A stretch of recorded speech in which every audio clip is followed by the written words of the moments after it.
I remember the day I met Jake as clearly as if it were yesterday. It was my sophomore year at Westlake University, and I'd just made it onto the varsity swim team. I was 19, openly gay since high school, and while I'd faced my share of challenges coming out in my small hometown, college had been a refreshing change of pace. Most people didn't care about my sexuality, and the swim team had a reputation for being pretty inclusive. That's where Jake came in. He was a junior, tall with broad shoulders, and the kind of easy smile that made everyone around him feel instantly comfortable. We clicked right away during practice, both of us specializing in butterfly stroke, both of us taking our training seriously, but still finding moments to joke around between laps. Jake was the definition of what people would call a typical straight guy. He had dated a few girls on campus, talked about women in that appreciative but respectful way, and had the kind of natural confidence that came from never having to question where he fit in the world. He became my closest friend on the team, always partnering with me for drills, sitting next to me on the bus to away meets, and inviting me to join him and his friends for pizza after practice. There was something so effortless about our friendship that I never thought twice about it, until I started to. It began with small things that I initially dismissed. The way his hand would linger on my shoulder a beat longer than necessary. How he'd always find a reason to be near me at parties. The fact that he'd text me random thoughts at 2 a.m., clearly wanting to talk, but not having a specific reason. I told myself I was reading into things, projecting my own attraction, because yes, of course I was attracted to him. How could I not be? But I valued our friendship too much to complicate it with unrequited feelings. Our team dynamic was something special. We weren't just teammates. We were a brotherhood of sorts. We celebrated wins together, consoled each other after losses, and pushed one another to be better. Jake and I had developed a reputation for being inseparable, which sometimes led to good-natured teasing from the others. "Where's your better half?" They'd ask if one of us showed up alone. I never minded it, but sometimes I caught a flash of something in Jake's eyes when these comments came up. Not discomfort exactly, but a thoughtfulness, as if he were turning over an idea in his mind. The tension between us built so gradually that I hardly noticed it happening. There were moments when our eyes would meet across the locker room, and instead of looking away, he'd hold my gaze until I was the one who broke the connection. Times when we'd be watching a movie in his dorm room, shoulders touching, and I'd feel him shift slightly closer instead of away. The mixed signals were driving me crazy, but I couldn't bring myself to address them directly. What if I was wrong? What if I ruined everything? It was mid-October when things changed. The team had just won a major meet against our biggest rivals, and everyone was riding high on adrenaline and victory. Someone suggested a party at the team captain's off-campus house, and we all agreed enthusiastically. The night was cool, but not cold, the leaves crunching under our feet as we walked from campus to the house a few blocks away. Jake was unusually quiet beside me, his hands stuffed in his jacket pockets.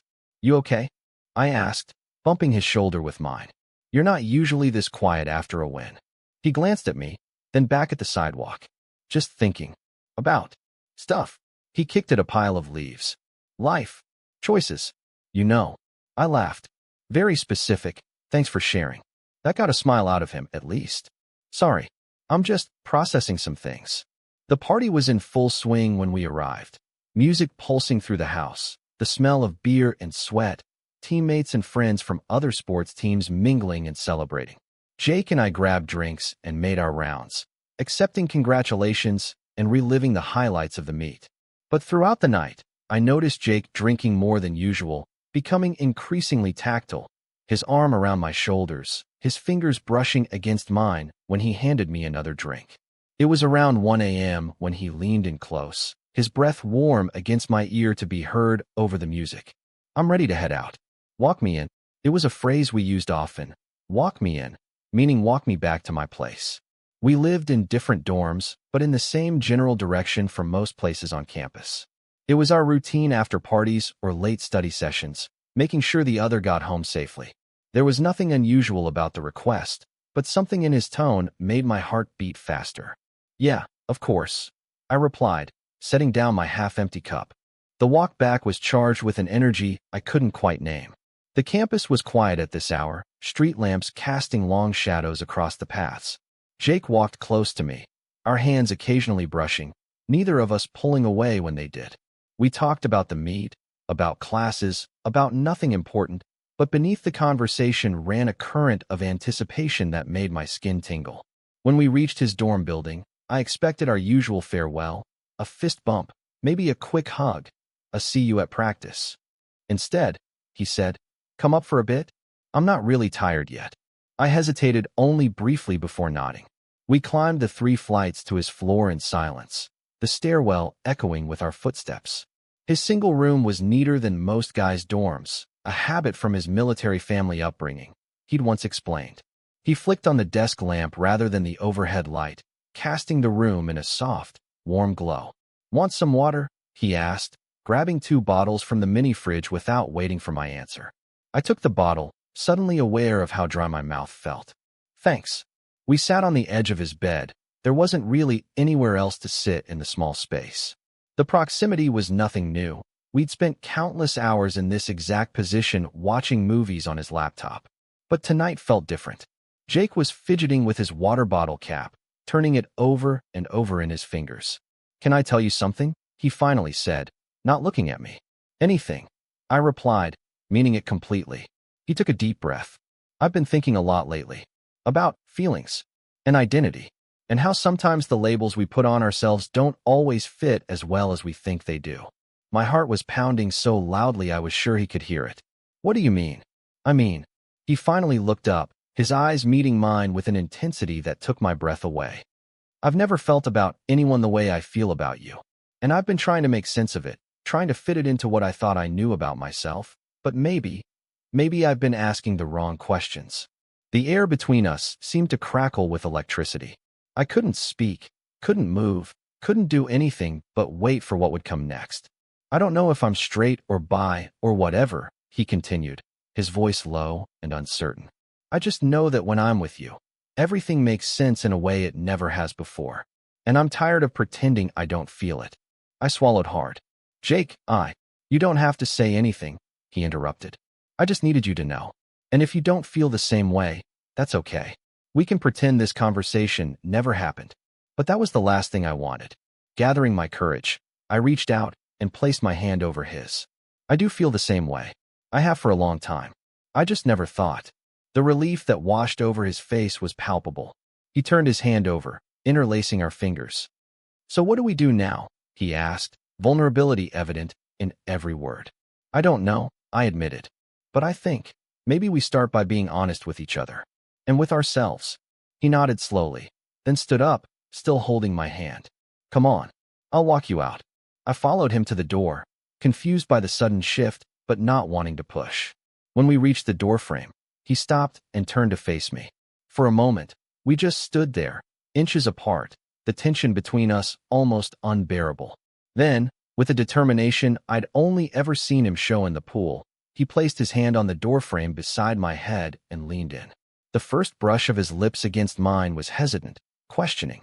But when I responded, moving my mouth against his, all uncertainty vanished. His kiss deepened, becoming more confident, more urgent. His free hand came up to cup my face, thumb stroking my cheekbone with surprising tenderness. I gripped his waist, pulling him closer, hardly able to believe this was really happening. When we finally broke apart, both breathing heavily, he rested his forehead against mine. "I've been wanting to do that for so long," he whispered. "Why didn't you?" I asked, equally quiet, as if speaking too loudly might shatter the moment. I was scared of what it meant, of what people would think, of losing you if I was wrong about how you felt. I smiled, my heart full to bursting. "Well, you weren't wrong." He kissed me again, softer this time, but no less meaningful. "Stay?" he asked against my lips. I did stay that night, though we did nothing more than talk and kiss and hold each other. We had so much to figure out, so many conversations ahead of us, but in that moment, just being together was enough. The next few weeks were a whirlwind of discovery and adjustment. For Jake, everything was new, not just being with a man, but being with someone he truly connected with on every level. He struggled sometimes with reconciling his newfound feelings with the identity he'd carried his whole life. We had long, deep conversations about sexuality being fluid, about how labels can be helpful but also limiting, about how attraction isn't always as straightforward as society makes it seem. I don't think I was ever really straight, he told me one night as we lay in his bed, his fingers tracing patterns on my arm. I think I just never questioned it because I didn't have to. Dating girls was easy, expected. It wasn't until I met you that I realized there was something missing. For my part, I was patient, understanding that this journey was more complicated for him than it was for me. I'd had years to come to terms with my sexuality, to build my identity around it. Jake was starting from scratch in many ways, re-examining everything he thought he knew about himself. The team dynamics were another challenge entirely. We decided to keep our relationship private at first, not out of shame, but to give ourselves time to figure things out without external pressure.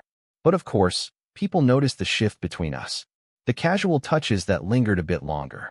The way we always seemed to find each other in a crowd. The private smiles we couldn't quite suppress. Our first real test came about a month after that night at his doorframe. We were at another team party, standing close, but not too close, trying to maintain the appearance of just being friends. One of our teammates, Tyler, had been watching us all night with narrowed eyes. He'd always been the most traditional of the group, occasionally making comments that walked the line between ignorant and offensive. "You two are acting weird," he said, cornering us in the kitchen as we refilled our drinks. "What's going on?" Jake and I exchanged glances. We hadn't prepared for this moment, hadn't discussed how we would handle direct questions. "Nothing's going on," Jake replied, his voice steady but his hand tightening around his cup. "We're just hanging out." Tyler snorted. "Right? Because just friends look at each other the way you two do." I felt a flash of anger. "And what way is that, exactly?" "Like you want to tear each other's clothes off," Tyler said bluntly. "Look, I don't care if you're gay or whatever, but..." "I'm not gay," Jake interrupted, then paused.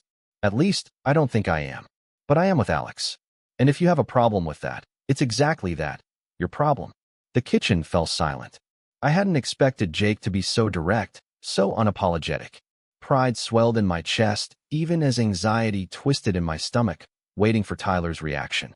For a long moment, Tyler just stared at us. Then, surprisingly, he shrugged. "Whatever, man. Just don't make it weird in the locker room." It wasn't acceptance exactly, but it wasn't rejection either. And as Tyler walked away, I saw Jake's shoulders relax slightly. "You okay?" I asked quietly. He turned to me, a small smile playing at the corners of his mouth. "Yeah, actually, I feel good. Like I just put down something heavy I've been carrying." Word spread quickly after that. Some teammates were supportive, some were awkwardly silent. A few made their disapproval known through distance rather than confrontation. But the world didn't end. We still swam, still won meets, still functioned as a team. And gradually, our relationship became just another fact of life within the group. Jake's journey of self-discovery continued. He started attending LGBTQ+ alliance meetings with me, at first just to listen, later actively participating in discussions. He had difficult conversations with his parents. His father, the career military man, took longer to come around than his mother, but eventually, both expressed their love and support, even if they didn't fully understand. "I don't need them to understand completely," Jake told me after a particularly emotional phone call home. "I just need them to accept that this is real, that you're important to me." There were challenges, of course. Jake sometimes struggled with public displays of affection, still conscious of the stares we occasionally received. I had moments of insecurity, wondering if this was just a phase for him, if he would eventually decide he preferred the simplicity of his old life. We argued. We miscommunicated. We hurt each other's feelings. All the normal complications of any relationship, amplified by the unique circumstances of ours. But there were also moments of such pure joy and connection that they made everything else fade into insignificance. The first time Jake introduced me as his boyfriend to childhood friends visiting campus. The night we stayed up until sunrise discussing our dreams for the future, tentatively including each other in those visions. The quiet mornings waking up beside each other, no words needed, just the comfort of presence. 6 months after that first kiss in the doorframe, we were at another team party. This one was different. It was an end-of-year celebration, the last time our current team would all be together before seniors graduated and new freshmen joined in the fall. The mood was nostalgic, everyone a little more emotional than usual. Jake and I were sitting on the back porch, slightly removed from the main party, his arm around my shoulders as we watched stars appear in the darkening sky. Do you ever think about how different things would be if I hadn't asked you to walk me in that night? He asked, his voice thoughtful. I leaned into him, considering. Sometimes. But I think we would have found our way here eventually. Maybe not as quickly, maybe not as directly, but I think some people are just meant to find each other. He smiled, pressing a kiss to my temple. That's pretty romantic for someone who claims to hate rom-coms. I contain multitudes, I replied with a laugh. Besides, you've made me sappy. It's your fault. I'll take the blame for that. His expression grew more serious. You know, I used to think figuring out who I was meant having all the answers. Like there would be this moment when everything clicked into place and I'd just know, definitively, exactly who I am and who I'm supposed to be. I nodded, understanding what he meant. And now I think identity is more like swimming. You don't just jump in the deep end and instantly know how to do a perfect butterfly stroke. It's a process of learning, adjusting, sometimes struggling, constantly improving. And maybe the point isn't to reach some final, perfect form, but to keep moving forward, to keep discovering new things about yourself. That's pretty profound for someone who once told me cereal is just breakfast soup. I teased. He laughed, the sound warming me from the inside out. I stand by that statement. Then, more softly, thank you for being patient with me through all of this. For giving me space to figure things out, but never making me feel alone in it. That's what love is, I said simply. It was the first time either of us had used that word, though the feeling had been there for months. Jake's eyes widened slightly, then softened. Yeah, he agreed, pulling me closer. I guess it is. As we sat there under the stars, surrounded by the distant sounds of our teammates celebrating inside, I thought about the journey we'd taken to get here. From strangers to friends to something neither of us had anticipated, but both of us now cherished. It hadn't been easy, and I knew there would be more challenges ahead. The world wasn't always kind to relationships like ours, and we were both still young, still figuring out who we were individually and together. But in that moment, with Jake's arm around me and his heartbeat steady against my side, I felt a certainty I'd never experienced before. Whatever came next, we would face it together. And that was enough, more than enough. It was everything. Looking back now, I realized that the most beautiful love stories aren't the ones where everything falls perfectly into place. They're the ones where people choose each other, day after day, through confusion and clarity, through fear and courage. Jake and I are still writing our story, still discovering new chapters, still learning how to swim together through the currents of life. And I wouldn't have it any other way. So if you're out there questioning, wondering, waiting for someone to see you, really see you, know that love often comes in unexpected packages. Sometimes it's waiting in a doorframe, in the courage of a single moment, in the words, walk me in, that really mean, walk with me into something new. All you have to do is be brave enough to step through. Total _char_count, 18,746.